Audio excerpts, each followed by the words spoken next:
Great.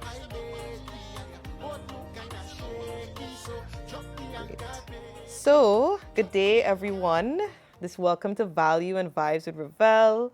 I'm your host, Shana Rivelle. I'm your favorite mortgage agent. And on the show, we'll be talking about the realities of different types of industries from the financial perspectives of our guests and how finance could improve it. So, let me get started and introduce us to our very first guest on the show, Rich Rasta. Thank you so much for coming. I totally appreciate it. It's a wonderful surprise to have you, and thank you so much for being on the show. So I'll give a bit of an introduction, but I don't want to take it away from you. You are born in the land of oil and pitch and everything that is wonderful. 15 years of experience, amazing songwriter, you've pretty much done it all, and some of us have seen you, some of us have not seen you. Some of us who have grown up in the island have seen you. I've seen you from back in the days, and some of us haven't, but we've seen your great hits. So let me not take any more away from you, and please tell us, more about yourself. Please introduce us to the audience. Good morning, everybody, or good afternoon, or good night. Whenever this message reaches you, blessings. Yeah, I am Rich Rasta. I'm hailing all the way from Trinidad and Tobago. But I've lived in Canada for the last 15 years. I am a singer, songwriter, retired chef, boat captain, merchandiser, clothing line owner. As you What? said, I've done a little bit of everything. I've done a little bit of everything. Just just having a life, a blessed life, and being able to see potential in everything around me and try to, make your hobbies or make things you love make you satisfied financially and creatively. Well, So that was a mouthful, and you listed about maybe minimal, I don't know, 3 to 4 careers and then 6 subdivisions of every single career. And that's one of the reasons yeah, why I wanted to have the show, because people think in finance you only do one thing. So, like many viewers, some viewers do, some viewers don't know, like similarly to you, myself. While I'm a mortgage agent, I've been a full time visual artist of 16 years. I have worked in different spaces, different fields. I've done Pan Africanist writing and research. So I've done a lot. So that's one of the reasons why I wanted to bring you on the show, just like many others, because many of us are diverse in the creative space, and there's so much that goes on in the financial space that people don't see, don't acknowledge, or anything of the sort. So you shared all the hats you pretty much worn, and what you still do wear. What are things that you think people maybe don't know about your career, professional life? Maybe things that they take for granted, they don't notice. After, as we will say in Trinidad, the flims and the flams. After the flims and the flams are okay, over, what are great things do you question. think? Yes, what is it Great that people question. don't see? I think one of the things is how much I invest in my career, how much time I invest in making it work, the dedication. I think like some people see all the fun parts of it and all the celebratory parts of it, um, and they don't see the investment. Most importantly, the investment, because I I am certain over the 15 years I've been singing, let's say I've spent, let's say just for a fake number, I've spent 10,000 US in the last 15 years, and the number is probably 10x that. But I have received back from that investment maybe 10%. Only 10%. 10%. So So far, only 10. obviously, you're waiting for, because you're waiting for that moment where it's full circle. So you Absolutely. don't think about what you're doing in the moment because you believe in yourself, and other people encourage you. If it was just me believing in myself, I would have been done a long time ago. But every time I feel like, all right, maybe I should give it a rest. Maybe, I should try something new. Somebody will come and say, yo, you inspired me. and keep going and like one person, it really, I'm a very soft-hearted person, so sometimes it really only takes one person call them on the phone and saying, yo, this song changed my life or something, and then boom, I back in it. So yeah, maybe they don't see the investment emotionally, financially, spiritually, all the aspects. Maybe that's a part of it that they don't see enough. And I think people think that if you are financially investing a lot, it automatically detaches you from the physical and the emotional side. And what I have Exactly. shared is that I'm not a performer. Um, I pretty much put my music on hiatus a bit because I'm like classically trained in classical piano for like 15 years around there. So I took a little bit of a break from that.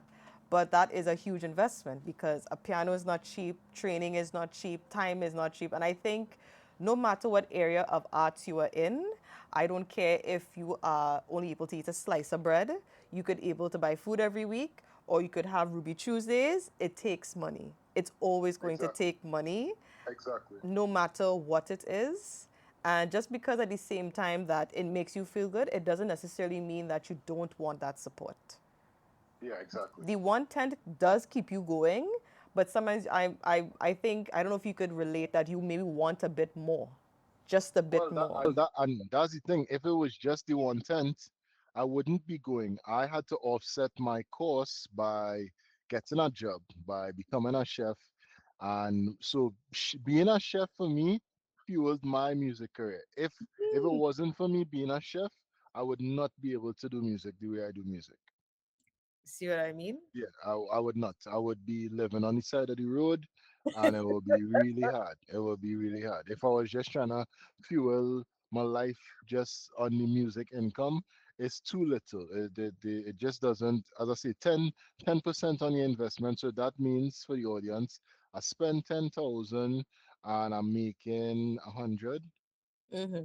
Mm-hmm. Yeah,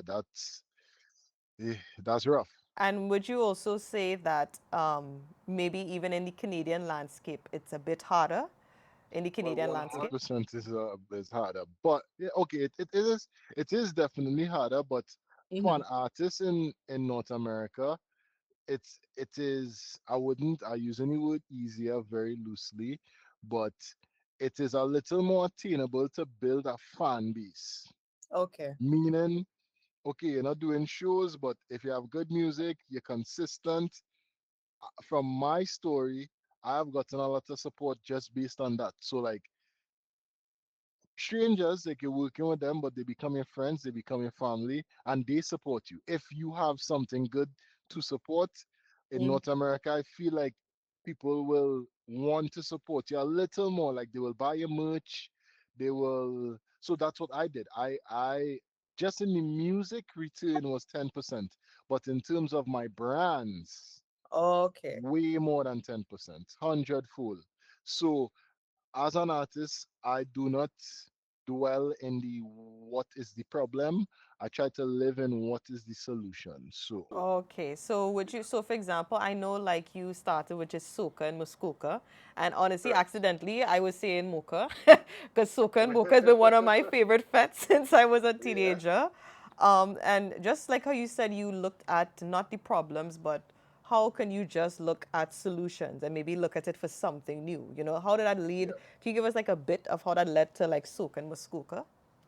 Yeah. So I worked at this restaurant called Turtle Jacks in Muskoka. Mm-hmm. And this was me moving to, I moved to Canada 15 years ago.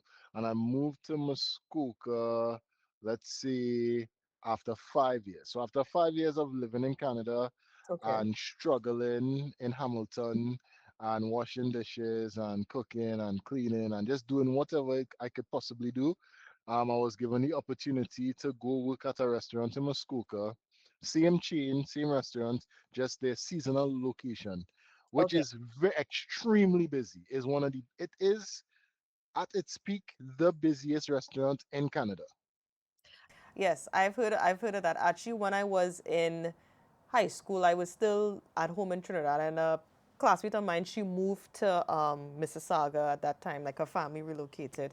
And I remembered she was working at this lodge, like this cabin kind of getaway Yeah. lodge in Uh-huh. Muskoka. And she was like, Shada, listen, this Yeah, place is exactly. packed. Like she said, this place is Exactly. far away, but it Yeah. is packed like a fete. Just for Exactly. Lyman, it is And it's packed like and a and the fete. concentration of people there, it's not your average Jew. Just to say, like the Yes, people that you might be rubbing shoulders, like I went to buy a sandwich and I was right next to Kenny G. Or I yes, walk out in the yard to smoke and next to Tom Hanks. yeah. That's you just Muskoka is very different. It changed my life for the better. And it's also So peaceful too. That's why a lot of exactly, exactly, celebrities, even from the US, exactly. They go there to relax and to zen, right? So I was given the opportunity to go work in Muskoka at the restaurant, and I wasn't really doing much singing because I left Trinidad, TV sensation on the Soca Star show. So I was very popular when I left, when I migrated to go to Canada. And then reality hit, and I was nobody. And I had to get a job. So I'll say I struggled for like 5 years. And then I was given the opportunity to go Muskoka. mm, And when I got there, I just was like, yeah, boy, this is life. Water, busy, money everywhere. Like wow, this is great. And started working there, became the head chef very quickly, dialed in, and was just working hard. And then when I sat one day and looked around, like all these people love my aura, all these people love my energy. I'm finally making some money. I think it's time to sing again. And after my first summer, I came out with a song called Dippers. And the next summer, going back to Muskoka, everybody knew the song. Everybody, everybody. Because of the community. I went back and I was like, use a dipper everywhere. Everywhere I went, I was like, whoa, I think this working. And at the end of that summer, I had my first show in the restaurant that I was working in. Because I saw the opportunity. And at the end of that summer, I started printing hoodies just for the girl them. So this was my first and logo. you know what? You know the first time I actually did see that because I remembered who you were, but you know Right. we have all gotten older, or as my family members say, the older, the more a ripe a mango gets, it's just sweeter. And I Correct. remember seeing some DJs. At the time, I actually moved back to Toronto to go to college and university, and I saw that on some sweaters, and I saw some DJs actually from Sweden. They were Yeah. not even from Canada, they were from Sweden, and they had that Yeah. sweater. And I was just like, and I'm thinking, who is that? I'm like, is that Erphaan Alves? Is that, I'm like, that is definitely not Jamaican. Like, you know when it's Nah, something man. slang Correct. Trinidadian. Correct. I'm Correct. like, that doesn't sound like something else. And then when I went like a little bit down the rabbit hole, I'm like, oh my God, is this the same person? Like, the Yeah. first time I saw that hoodie was a DJ from Sweden on social Yeah. media. The clothing line went skyrocket. Like it went parabolic. And because of how like concentrated Muskoka is, when people leave there, they're going back to like college, they're going back to like the Hamptons, they're going back to so many places you would never think. So it spread like wildfire, and we sold out for 5 seasons after that.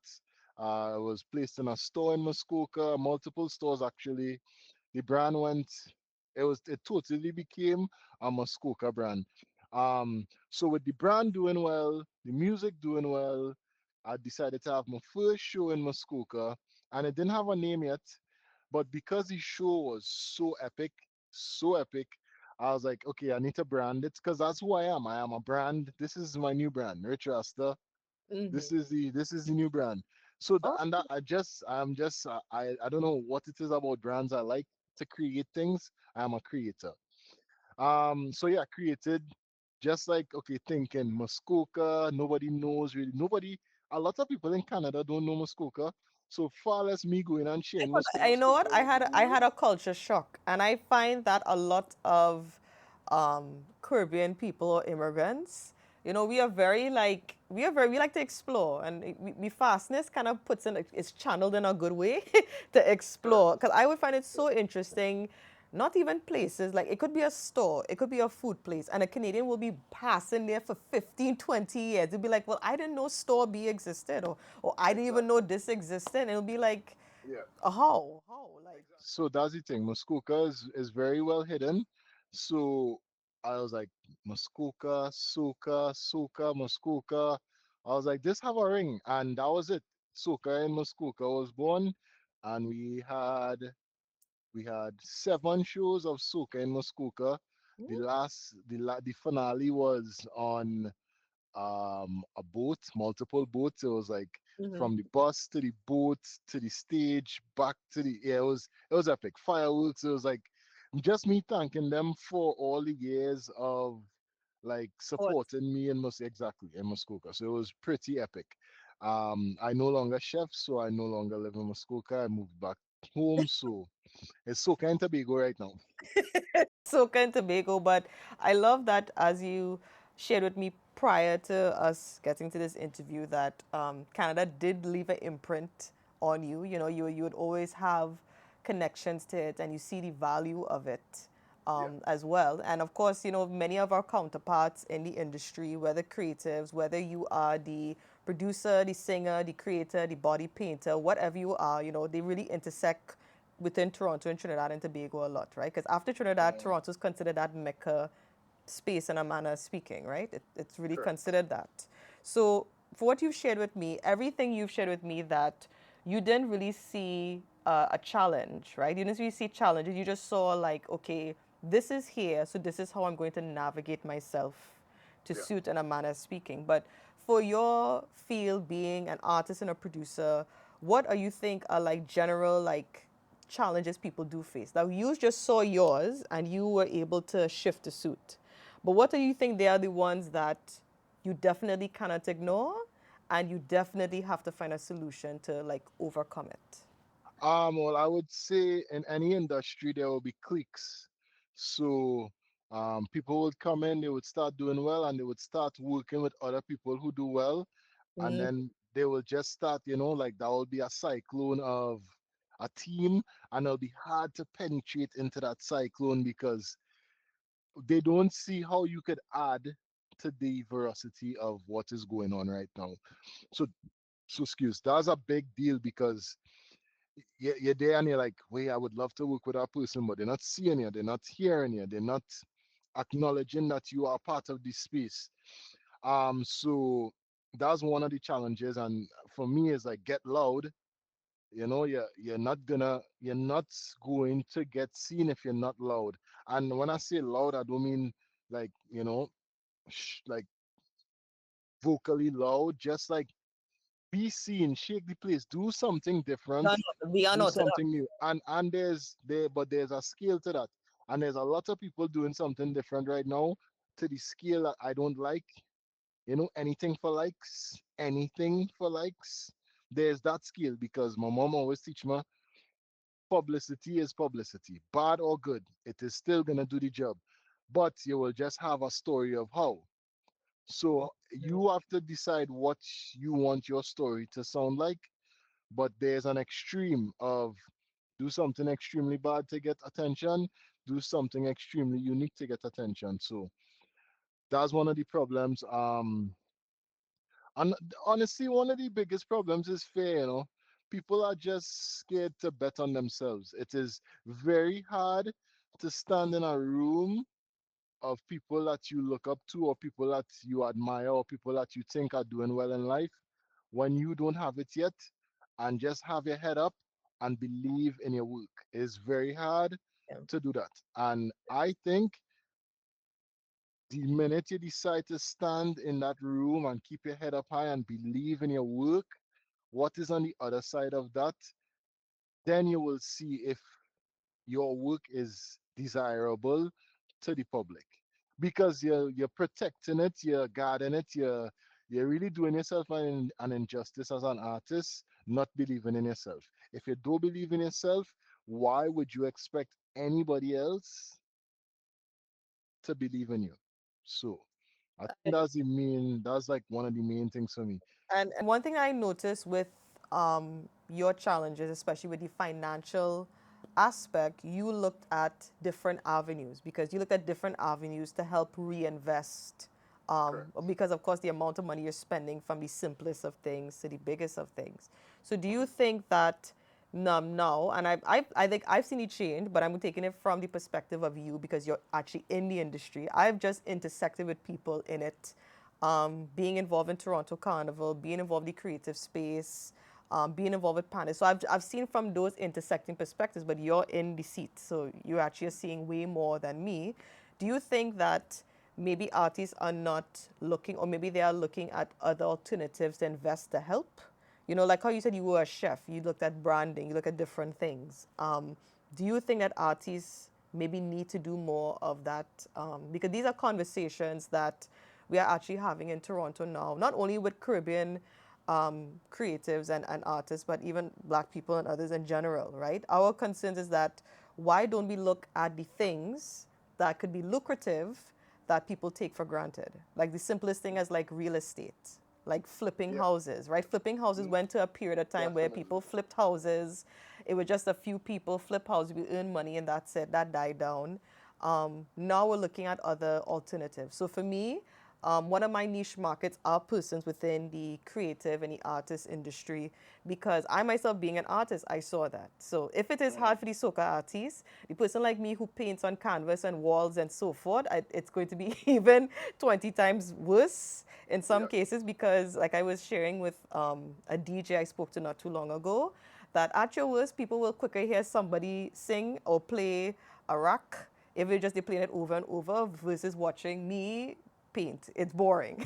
It's boring and it's not considered interesting. And for me, with that niche market, I chose intentionally to serve that because, interesting enough, a lot of people don't know 50% of Toronto's GDP comes from creatives, and 50% of those creatives are necessarily not always in Toronto all year long. They're in yeah, Trinidad, they're in Tobago, they're in Jamaica, they're intersecting very much back and forth. yeah. And the market in Toronto is such in a good place where we could utilize it. And I was even sharing this with my team lead. So I said, providing and helping, let's say, the artist to get a form of real estate or even getting a mortgage or anything that they could just maintain for themselves is much different to the regular nuclear household. It's absolutely not the Correct. same, right? So I said, Correct. and he said to me, well, what way? I said, for example, any artist, whether you paint, you draw, you sculpt, you sing, you DJ, you model, you are always looking for storage and to eliminate excessive cost of storage because storage costs a lot. I Yeah, said, for example, the first thing a realtor is not going to think, well, let me have them look for a house, at least a 3 bedroom, or where they can maybe utilize one space for photo shoots, whether they could rent it or they could utilize and capitalize on that, or the basement could be storage and that could be their studio, so it correct. lowers the cost. So that's one of the Yeah, reasons why I intentionally chose to serve that market. I had one or two people tell me that's a waste of time, there's no money in that. But as you said, that if one person tells you you feel good, and that was it for me. And I felt like I yeah. couldn't be stush and I couldn't be snobby with that because that's my living. When I'm not doing No, mortgages, I'm an artist. it's really smart to monetize your home, because when you become an artist, you're basically, you are the business, and that is, as I go to say again, that's why I decided to try to monetize every aspect of my life, because because you don't have the luxury of the capital to rent a building, to rent an office, to you invest in your home, you're already paying your rent, that's your first investment, right? That is your biggest investment. So utilize this space and create different spaces within your home to make sure that you have everything, all the resources you need to give your chance, to give yourself a chance to be successful in whatever you're doing. I totally agree with you. And interesting enough, I was actually speaking to a carnival, a barn owner, and she said, Sheena, you'd be surprised. Things like that, that is very natural for us that are creatives to think. The average financial professional is not going to think about it. They're just Yeah, going to think you just need somewhere affordable, you're good, something you can manage, and that's about it. They're not thinking in depth to that no, extreme because they no, are not there. correct. They are not there, and for them, they just absolutely don't care. It's not relevant to them. And for me, that is a big concern for me. It will always be a big concern for me because I've been in studios. I have family and friends of family who have recording studios in their house, and they're like, guess what? I intentionally chose my home, even if it was 20 or 30 years ago, because I couldn't afford studio time for like $300 Canadian an hour. I can't Correct. afford to go and rent pianos for how much of this and that and whatever. I cannot afford these things, and I have a family to take care of. I have bills to pay. But I Yeah. realize a lot of financial professionals don't necessarily take that into account. And leading into my next question, those financial concerns, do you think that they have a serious impact on the artist to perform? Not only yourself, but have you seen that maybe even impacting Definitely. others, even like especially even in the Canadian landscape or those who may be between Trinidad and Tobago and Toronto? Do you No, definitely. The finances always determine sometimes the product and your motivation to create. So it can go either way. Um, for you see, because for the 1%, for the 1% of artists, the struggle is the motivator. The struggle is the catalyst that you need to create that diamond, that pressure that built up. No, no, no, no, no, nothing working. And then it just happened. That struggle, it helps mold and create this diamond. Um, but that is only 1% of the millions of creators we have.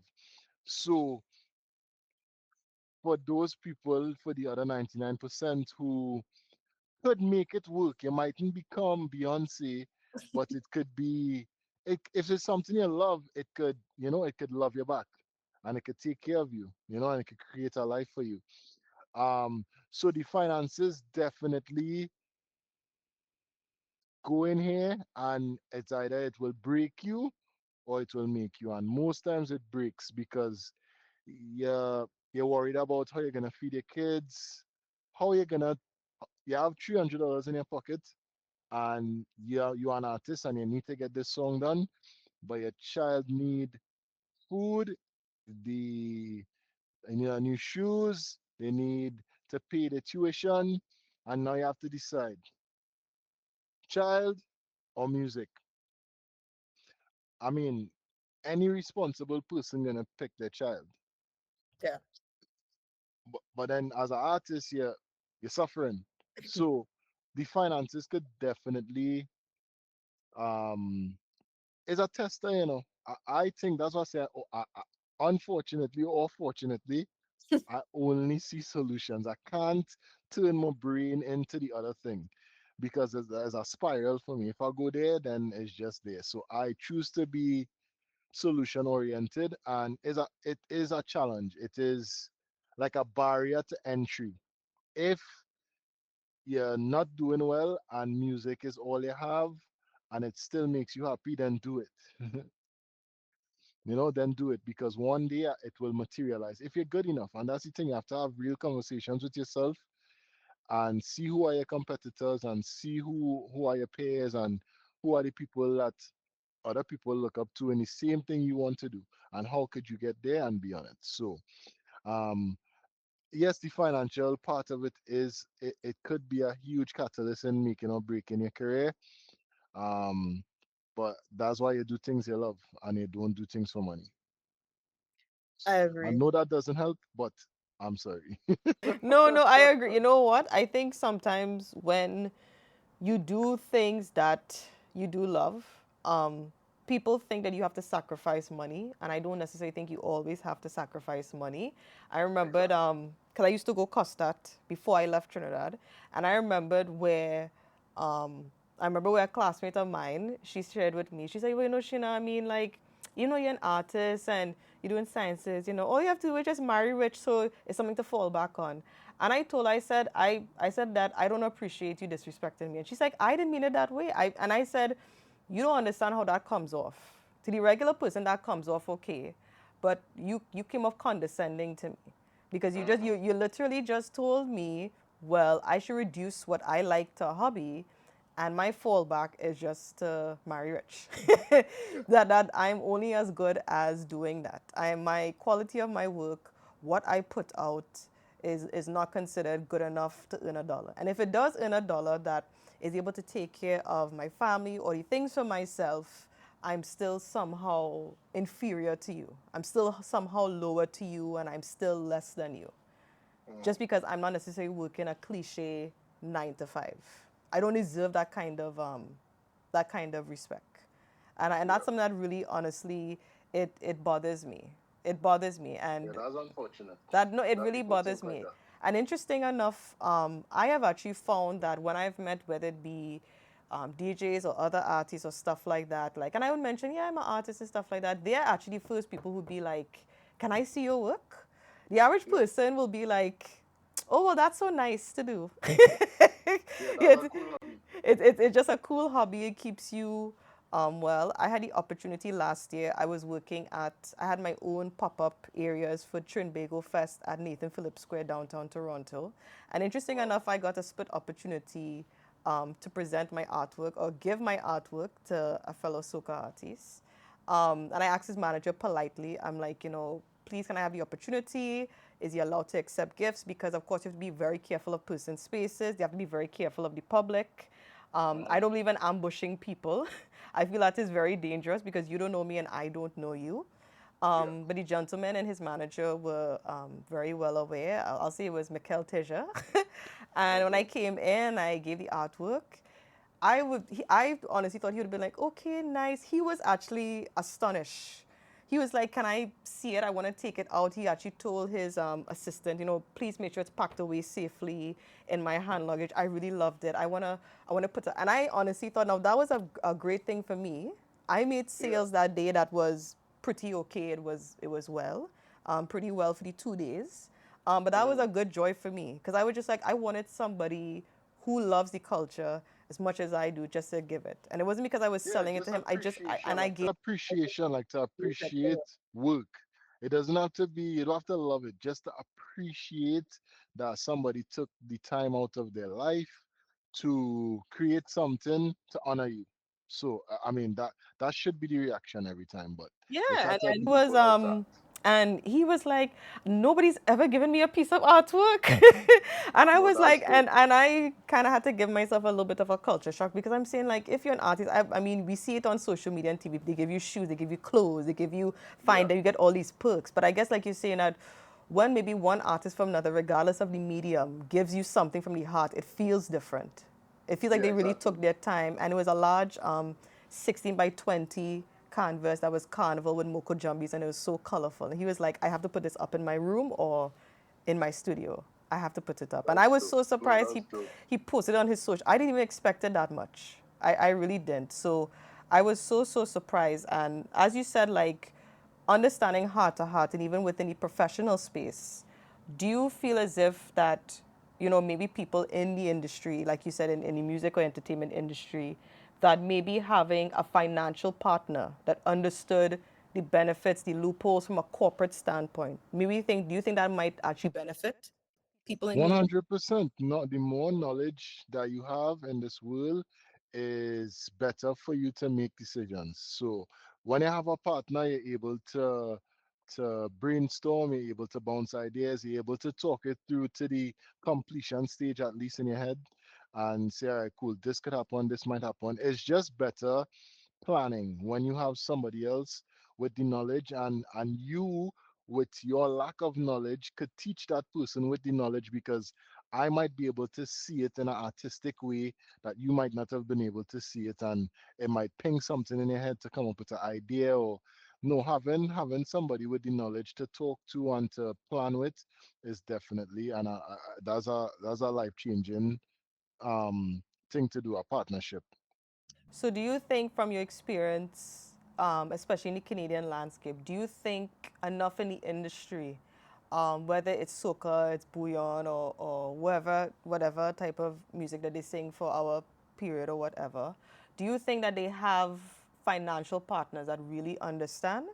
Or is it just they understand from a very surface level, or maybe they don't know how to uh, bridge a communication gap?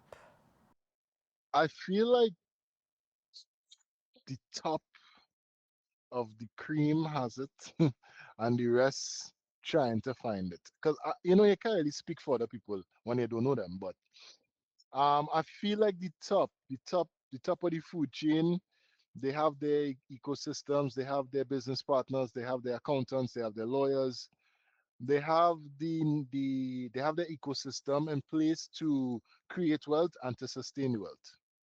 Okay, so you were saying that if pretty much you are not known, even if if you pretty much don't have it, and even if you're somebody who's integral, who contributes to the known, you are Yeah, not going to have it. correct. You have to create it for yourself. Nobody gonna just be like, here, look all the tools, look all the keys, look everything. No, you're not. It's not. That's like that is like waiting for an inheritance from somebody you do not know or you are not related to. So like in very brief or like a few points or something, like what are very basic things that you think financial people in the industry would want as support? Like for me as a mortgage agent, I do mortgages, debt consolidation, refinance, renewal, debt consolidation, all of these different things, second mortgages, blanket mortgages. I do a wide variety. Like what is a financial professional like me? How can I help somebody like you? Like what are very basic things that could help somebody like you flourish? Well, I would say like an inventory of my life, my businesses, my ideas. Um, just like taking the information, taking the data of my life, as I said, and be honest. Like, some artists might have an ego and they mightn't want to say, like, they're suffering or whatever the case is. They mightn't want to have that full transparency. So I would say you definitely need transparency from your client, like full transparency. If you don't tell a doctor where it hurts, he cannot help you. If you don't tell a lawyer the truth, they cannot help you. So so I would say like a full inventory of the artists and what they have planned and their debt, because debt could hold you back. Debt could hold you back, and I've dealt with debt moving to Canada, not understanding debt and credit score, and so I had to learn the hard way, self-taught, to get out of debt and to stay out of debt. Um, yeah, the goals, because sometimes people don't want as much as you think, or they don't want as much as you do. So sometimes you want to get them a house on Bridal Path, but they really just want an apartment in Mississauga. You know what I mean? That's their goal. That is their Mount Rushmore. So get to understand where, like, what they want their final destination to be. Because as I say, some people want to perform Hazy Crawford Stadium, some people want to perform Wembley. So really getting a grasp on how far they see themselves going in life. I think that will determine how much you need to do or where you need to integrate them into the financial space, or who they need to meet or who they need to network with, determined by their goals. So in a nutshell, what you're saying is that whatever the entertainer's goals are that intersects with their joy and their passion and their financial livelihood, Correct. whatever those goals are, um, based on that is how mortgage, like financial professionals like myself, could literally designate where you want to be in a Exactly. responsible and a very feasible way Unsustainable way, and because sustainable. you want to be able to own what you own for as long as you can own it. So that is right. So owning, especially ownership. Definitely. Ownership. And would you suggest, I mean, I would suggest, because just from my perspective, but would you suggest um, especially like that level of trust? I mean, trust is something that we need to have. It's not easy to have, of course, between people. But would you say like one thing that kind of boils into that is a level of trust that a professional is willing to build, maybe with said individual, whether you're Oh yeah. artist, producer. Trust has to be the foundation, because money money is not easy to come by, and real estate is not cheap to come by. So you're combining two very impossible things. It has to go right. And the only way it's gonna go right is trust, transparency. I mean, being realistic with your goals, and you being realistic as an agent and not just trying to get a commission, not trying to oversell over, this person really only good for 300, but let me push them to 500. If they're responsible, they're gonna make it work. You don't want to overstretch the client. You don't want to hang their hats higher than they could reach it. So just being realistic, not being greedy, because greed is a big part of why a lot of things fail. So yeah, just being an honest broker and just really putting the client first, really. Like their best, having their best interests will work always. So um would you say that so based on that, like furthering just a bit more as we're kind of coming down to the end, um so those are more or less you said those are the kind of services kind of somebody like myself or others like myself could give to people like you and others and so forth. And like you said, that guidance is at the end of the day just based on trust. Because if Yep, you have that foundation, then everything else is sustainable. That you could take my word yep. for it, and then you're obviously seeing the results, and based on the results you're seeing, you come back to me, and it's reciprocated. That And healthy relationship. because you are so unique in terms of you know the pain, you know the struggle, you know the life, and you're Trini, like you know Trinidad life and you know Toronto life. So it's like is you almost have like a superpower in terms of thinking outside of the box. And I don't know, I feel like what we really need to change things to have sustainability is a community, because in the last year I've created such an amazing community on the TikTok platform, sorry. Community goes a long way. So just like I've built this beach club community on TikTok, going on live every single day, showing new beaches, discovering Tobago. People now coming in and asking for the music, asking to support, asking for merch. I don't even have to sell it anymore. They asking me because because of a community that we've built. They want to support. They want to see the community grow. So just financially, I think the same thing could work. Instead of, I don't know, like 10 people going on investing on a building, on apartments. You're not living there. It's just an investment. Yeah. I think we need better investments. I think we need attainable investments. And the more people you have, is the less you have to put up front, the less capital one person have to put up. So I think we need community. We need like 20 young people who making a little bit of money, just like a susu. That's how they built our ancestors, our great grandparents. That's how they built their homes. Every Yep. month, everybody put 100, and it's 12 people in a group. January is me, February, March, Yep. April, A me. friend of Every mine month, was sharing that. She was saying, and like some of my relatives, she said, who are like Warao and Arak Indians, if I don't have money and I have wood and you have this and everybody have something, and they were building things, even when they didn't have money, because they just everybody had a lucrative resource network, community, that he could build community. from. The resource was the community. The resource is literally we call the human resource for a Yeah. reason.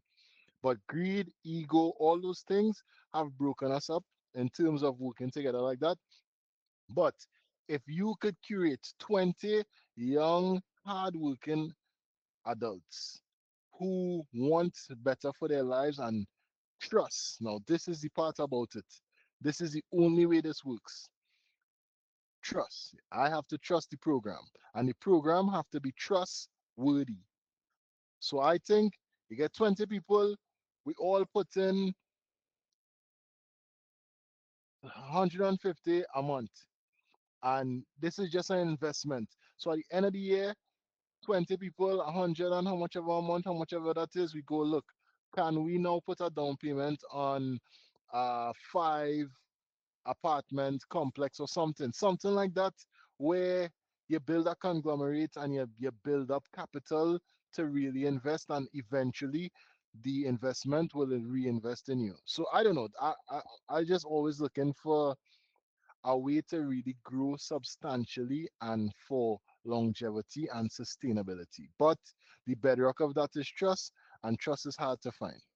I totally agree. Because for me, in whatever small ways I could support, like even sharing artist music, like monetizing, they monetize their platforms, right? So even sharing their Yes, songs, adding it to these stories, those things add up. Sharing it on TikTok, downloading it on definitely. Spotify. So I was actually really surprised when I saw that your song, which was like Grammy nominated with Erphaan Alves, Soca Not Party. nominated, considered for a Oh, Grammy. Grammy considered. Yeah, considered Grammy for a Grammy. We didn't make it into the nominating part, but we made it through the first two rounds. So that was good. Well, that is just That's as still amazing. That to accomplishment. me is just as that to me is just as amazing. And I was actually Yeah, so surprised when I reached out to you. You said, "No, I've been following your stuff for a while," and I was quite surprised yeah. because most regular people don't really see my artwork. They don't look at anything that I have until like maybe unless there's a reason for it to be brought up, but they never look at it, they don't see it, they don't pay attention to it. So when you said, no, I've been seeing you for a while, I saw you shared my songs, and I was actually really, really surprised that you were Well, as you observant. just said, remember you just said the people that paid attention to the art the most is artists. Because when you're an artist, you just I don't know, you like when things come from thin air. You believe in you have a delusion as an artist, you are delusional because something doesn't exist and then you create it. That is the delusion. It came from it's a fake thing. It's not something made by God. It is man-made. All of these things man-made. So we connect in that terms of bringing something from a clean canvas to making something that is tangible and something that people enjoy. So that connection will always be there, and no matter what kind of art it is as well. Artists just have the artist kinfolk is artists. I agree. I agree. So, in all that is said, is there anything that you would love to close off and say? Anything that you would love to let the viewers know? Anything that you would like to let going forward? Because I have said a lot. You have shared a lot of great things. I would love to see like many of people like you continue the conversation with me further because the amount of lucrative things that are in the market right now, from pre-construction, you can invest for studios that you don't have to fork out 700,000 Canadian. And it can allow you that freedom, maybe to travel to Tobago, maybe to go to Crop maybe to go to Cayman Islands. There's so much of lucrative things. Like right now, I was told by 20 lenders last month, we are willing to work with artists for the first time as a bruised credit score of 500 with debt. And I said, Wow. what? I said, how come is this not public knowledge? I said, do you understand I'm a visual artist? And my niche Yeah. market is so much of puss. And many of them said, Sheena, to be very honest with you, this is why people like us pretty much we pound the pavement to let Yeah. people know that there's so much that is available out there and there's much more support. So, Yeah. in closing off, I would just like to say that success can look different for everybody. yes. Success is attainable. I have success now, right in this minute, because I want less, so I have more. To simply put it, I could feed myself, I could feed the direct people connected to me. Um, And I your live music in doing well on social media. I see it I live in the spread all tropics. over. Yeah, the one my drop the anchor just hit 1 million views on TikTok, so that's amazing. Want less, you want less, you have more. If it only takes $30 for you to have your perfect day, and every day you make 100, to me, you're rich because you have more than you need. So to anybody listening, I'll say success looks could look differently for different people. If you're basing your success on somebody else's, that's where the problem will begin. But if you have more than you need, you're already winning, right? The compound effect, a little bit will add up. Yeah. That's how I live my life, compound effect. A little bit of love every day, a little bit of fun every day, a little bit of crying every day, just a little bit of everything every day will add up and it will work. I've seen it work. As I say, our predecessors, they built all the empires that we see now based on trust and a little bit every day. It didn't just come with one big capital gain and boom, everything changed. Right? The compound effect. The compound effect is it works. It works, it works, it works. So there you go. That is the gospel for your fans and who's watching. Trust yourself, mind, body, spirit, and a bit every day keeps you wholesome and well to just Yeah, continue on definitely. the And next. last but not least, you have to believe in something greater than you. I believe in God, and God does it for me every single time. Every Knock time. on wood. Yeah, every time. Every time. I don't even need to knock. That is how good God is to me. That is how good. Thank you very much for this interview. Thank you. It's very um heartwarming and it's very amazing that you want to share financial literacy with creatives because most times it's only 1% of us make it to the other side is only 1%. And I'm So to tired of the seeing it that way. I'm tired. and The percentage needs to go up. exactly. I'm very happy that you are trying to help the 99. I'm very, very happy that if somebody just want to be seen, they just want to be heard, they just want to feel like they're not crazy. So I'm happy that you are taking up this mantle to help people see success in a different way. Oh, thank you And so much. nice money tree. Thank you so much. So Nice money trees. thank you so much. So I want to ask you these five fun questions before we close off. It's on the spot, but Yeah. it's nothing too difficult. Doubles or patty? Doubles. Oh, thank you. I was gonna get worried. I have Jamaican. Doubles, doubles, doubles, doubles, Yes, doubles, doubles, doubles, doubles, doubles. I know my team lead who's Jamaican. We will fight on Let me spell it for Doubles. Doubles. all right. I Word. totally agree. All right. Well, this should be easy for you. Soca or dancehall? Soca. I agree. I agree. Soca. Yeah, I agree. All right. And this is for those who live in North America. Do we lime or do we hang out? Lime. Now we linemen. We always linemen. We always linemen. We always. And for anybody who does not know what lineman means, it means having a good time with your friends or your family or whoever. As long as two or more is gathered, we linemen. All right. Beach days or city nights? Beach. Beach Yeah. club. Big up the beach club. For all the people in the beach club on TikTok, I go live every single day and it's called the beach club. So for everybody in the beach club who looking at this interview right now, big up yourself. Beach always. All right. So red solo or banana solo?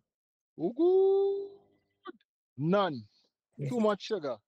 Water. I will get this one is for the Jamaicans. Water. WATA.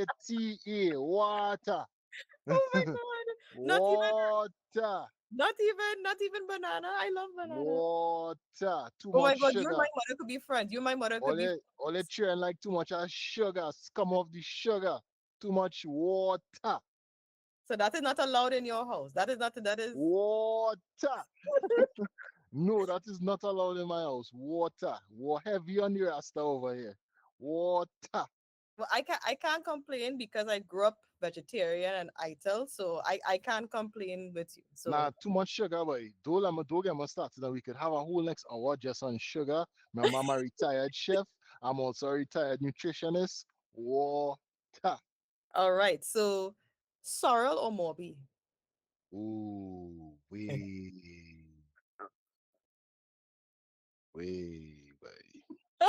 Ah, boy. That one too. That one hard, boy.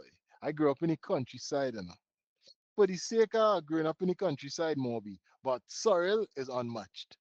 But people probably don't know what Moby is, so go and look up Moby. Mauby. Go check it out. Right. So well, for me, I'm sorrel. Yeah, I I love will. Sorrel. Hey, I love Sorrel, but I don't know. When you drink Moby in the country, it is not the same as Moby in Chaguanas and Moby in the country. I was told that. Yeah, Moby in the country is a proper drink, and it healthy. It healthy for you, it clean it, everything all in one. You're enjoying it, and it's a medicine. So yes, Moby. Okay, and my last question, pineapple or watermelon? Mind you, the brokerage I'm working for is called Pineapple. So Wait, but you're starting to make this thing real hard. But nothing beats a pineapple chow on the beach in Tobago. So pineapple. yes.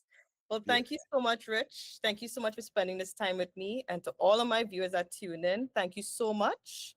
And please keep supporting me. And I look forward to see you going on the journey with me. Take care and love and light. Take care. Drop the anchor, baby. And of Love, love, course, love. the streaming platform, don't Yeah. get carried away and don't stream the platform, stream Drop the the platform. anchor. Yeah, love, love. I appreciate it. Big love. Thanks for having me. Thank you so much, my dear. I so appreciate it.